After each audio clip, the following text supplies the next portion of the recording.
तो world wide mortar humans यानी हम लोगों के दिल में उनके बॉयफ्रेंड या गर्लफ्रेंड से भी ज़्यादा की जगह बनाने वाला स्पेनिश शो मनी हाइस्ट के अब तक 5 सीजन्स आ चुके हैं।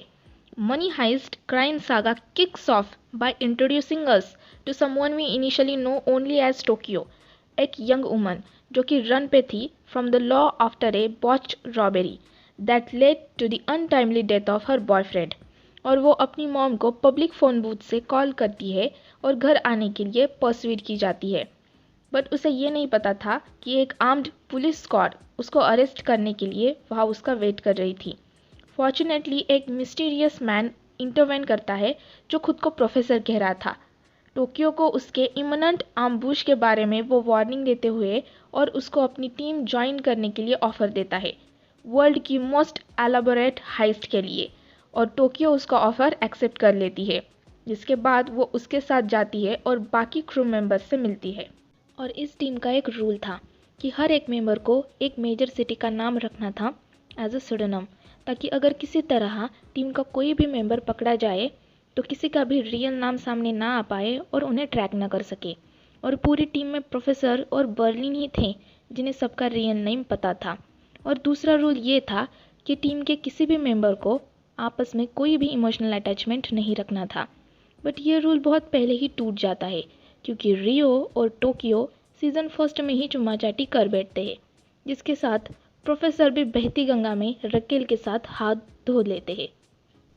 The gang is initially comprised of the professor, mastermind of the heist, Berlin, a jewel thief, second in command, Tokyo, an experienced robber, Moscow, a former miner, Denver, Moscow's son, Nairobi, an expert counterfeiter, Rio, a computer hacker, Helsinki, a Serbian soldier, Oslo, A fellow सब and हेल्सिंकीज cousin.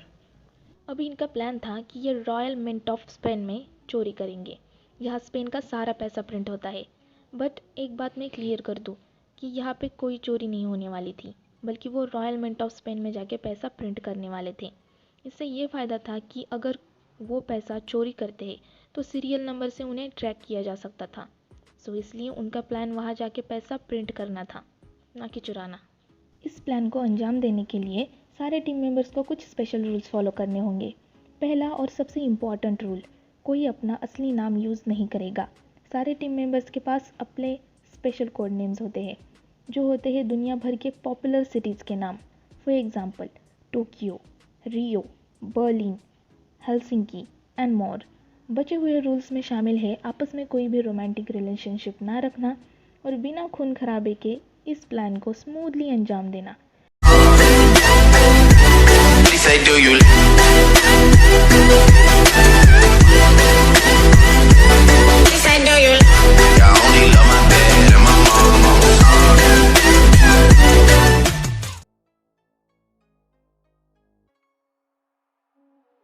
Plan के मुताबिक professor की team the Royal Mint of Spain में घुस जाती है और अंदर मौजूद लोगों को बंदी बना के उस पर कब्जा कर लेती है।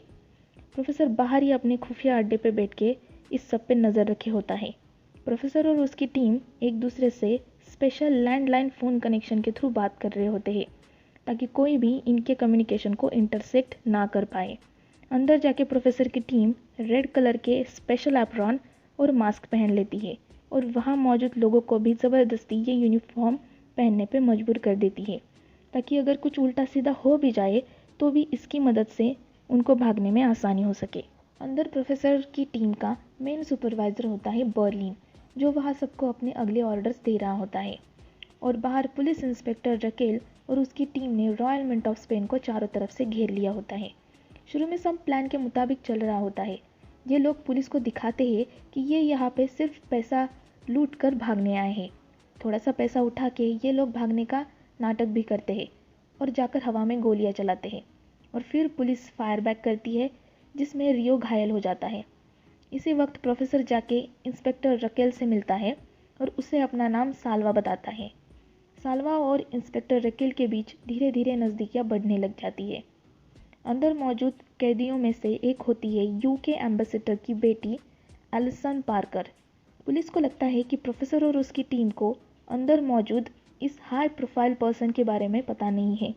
बट ऑफ कोर्स उन्हें यह सब पता होता है। प्रोफेसर ने जानबूझकर इस दिन को डकैती के लिए चुना था ताकि ये एलिसन पार्कर को अपना बंदी बना सके। प्रोफेसर फिर एलिसन पार्कर की मदद से पुलिस को बताता है कि अगर अंदर आने की कोशिश की तो वो एक एक करके सारे हॉस्टेजेस को मार देगा। पुलिस अब जान जाती है कि ये कोई आम डकैती नहीं है। इन लोगों ने इसे काफ़ी टाइम से समझकर प्लान किया है। अंदर प्रोफेसर की टीम हर घंटे 8 मिलियन यूरोज के एवरेज से पैसा लगातार छाप रही होती है और बाहर इंस्पेक्टर रकेल और उसकी टीम अपनी आगे की प्लानिंग शुरू कर देती है। रॉयल मिंट के अंदर मौजूद कैदियों ने प्रोफेसर और उसकी टीम के नाक में दम कर रखा होता है। एलिसन फिर चुपके से अपना फ़ोन यूज़ करने का ट्राई करती है, लेकिन तभी रियो जाके उसे रोक देता है। बट पुलिस उस फ़ोन के फ्रंट कैमरा से रियो की शक्ल देख लेते हैं। फिर आगे हमें पता चलता है कि रॉयल मिंट के डायरेक्टर आर्टुरो और उसकी एक एम्प्लॉय मोनिका के बीच अफेयर चल रहा होता है और मोनिका प्रेग्नेंट है। मुझे लगता है कि आर्टुरो इस सीरीज़ का सबसे अनोइंग कैरेक्टर है। आर्टुरो फिर मोनिका की मदद से पुलिस को कांटेक्ट करने का प्लान बनाता है। यह मोनिका को बोलता है कि मेरी ऑफिस में मेरा एक सेकेंडरी मोबाइल फ़ोन है जिसके बारे में ये लोग नहीं जानते, तो किसी तरह जाके वो फ़ोन लेके आ जाओ और मैं उसकी हेल्प से पुलिस को कांटेक्ट करूँगा।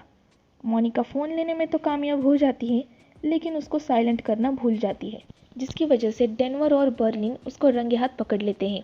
फिर बर्लिन मोनिका को मारने का ऑर्डर देता है। डेनवर मोनिका को वहाँ से ले जाता है, बट उसको मारने के बजाय उसके पैर में गोली मार के उसे छुपा देता है। पुलिस फिर रियो के चेहरे को स्कैन करके इन्फॉर्मेशन निकालने में लग जाती है। फिर हमें और इन्हें पता चलता है कि सीक्रेटली रियो और टोक्यो के बीच भी अफेयर चल रहा होता है। पुलिस फिर टोक्यो और रियो इन दोनों की आइडेंटिटी के बारे में जान जाती है। इसके बाद प्रोफेसर इन दोनों को कॉल करके ये खुशखबरी देता है। फिर बर्लिन कुछ हॉस्टेजेस के हाथ में नकली बंदूक थमा के उन्हें छत पे ले जाता है पुलिस को डिस्ट्रैक्ट करने के लिए, जिनमें आर्टुरो भी शामिल होता है। मोनिका की मौत की खबर सुन के आर्टुरो पागलों जैसा बर्ताव करने लगता है, जिसके बाद पुलिस उसको प्रोफेसर की टीम का मेंबर समझ के गोली मार देते हैं। गोली आर्टुरो के कंधे पे लगती है और वो बच जाता है, बट उसको अब सीरियस मेडिकल अटेंशन की ज़रूरत होती है। इंस्पेक्टर एंजल रूबियो फिर कुछ डॉक्टर्स के साथ उसका नर्स बन के आर्टुरो का ऑपरेशन करने अंदर जाता है और इसी दौरान चेकिंग के वक्त प्रोफेसर की टीम रूबियो के ग्लासेस अपने कब्जे में ले लेते हैं और उसमें माइक्रोफोन लगा के ग्लासेस को वापस रूबियो के हवाले कर देते हैं। मौके का फ़ायदा उठा के रकेल और उसकी टीम एक अंडरग्राउंड टनल की मदद से अंदर जाने का प्लान बनाते हैं।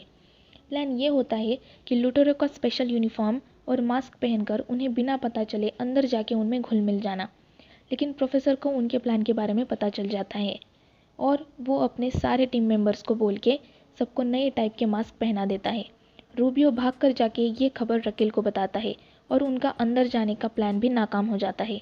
फिर नायरोबी और मॉस्को को पता चलता है कि मोनिका जिंदा है, लेकिन वो इसकी खबर बर्लिन को देने के बजाय वो डेनवर की मदद करने का डिसीजन लेते हैं।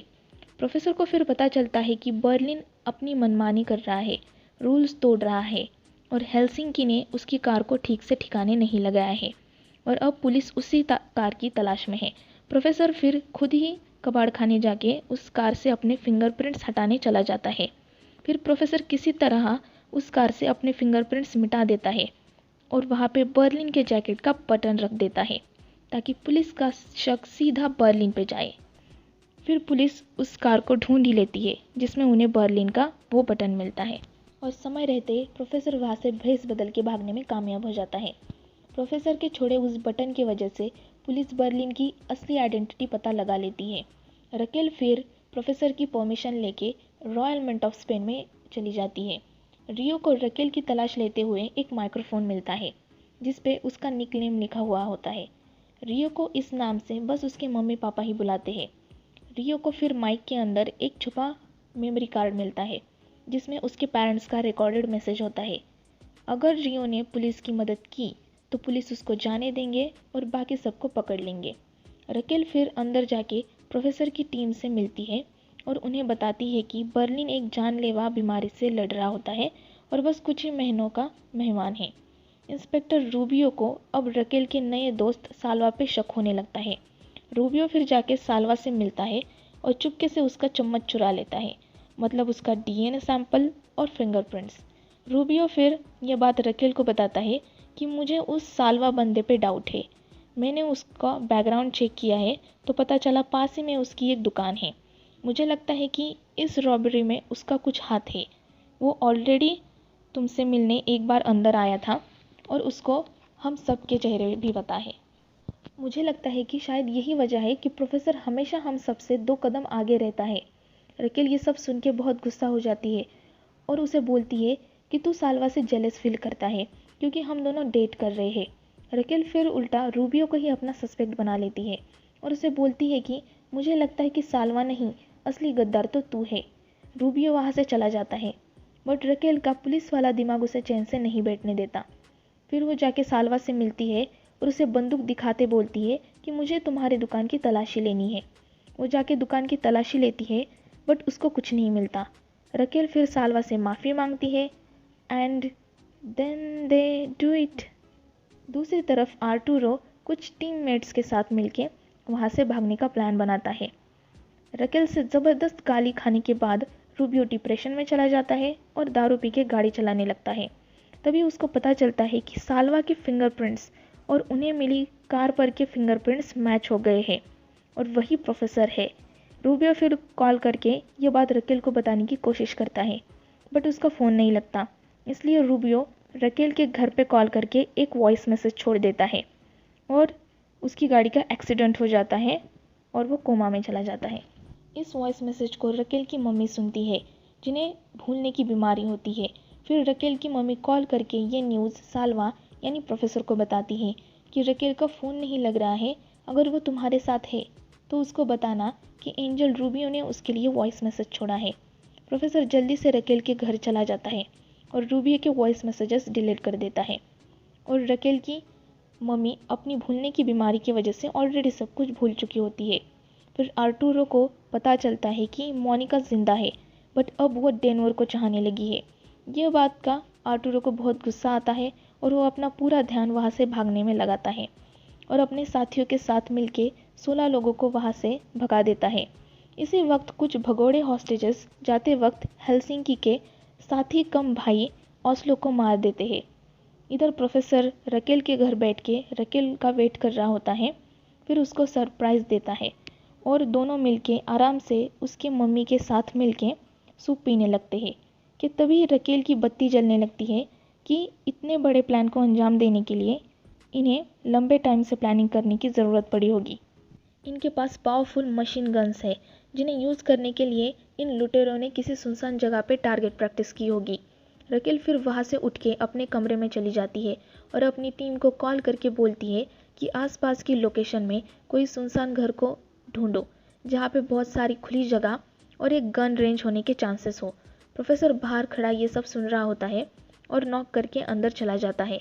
दूसरी तरफ प्रोफेसर की टीम हॉस्टेजेस को 1 मिलियन यूरोस देने का लालच देके उन्हें भी अपने प्लान में शामिल कर लेते हैं ताकि उनका प्लान आसान हो जाए।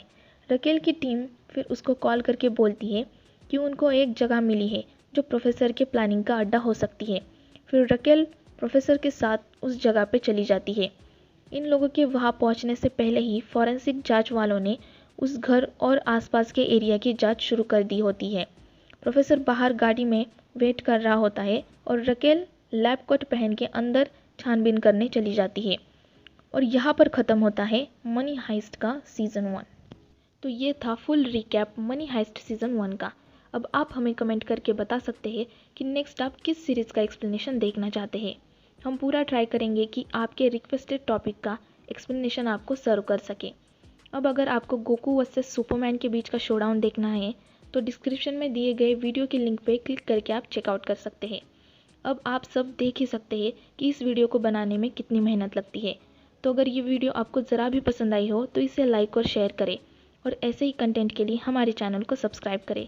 सो आज के लिए बस इतना ही। हम जल्दी लौटेंगे एक नई वीडियो के साथ। Till then keep watching Supermo. Sayonara.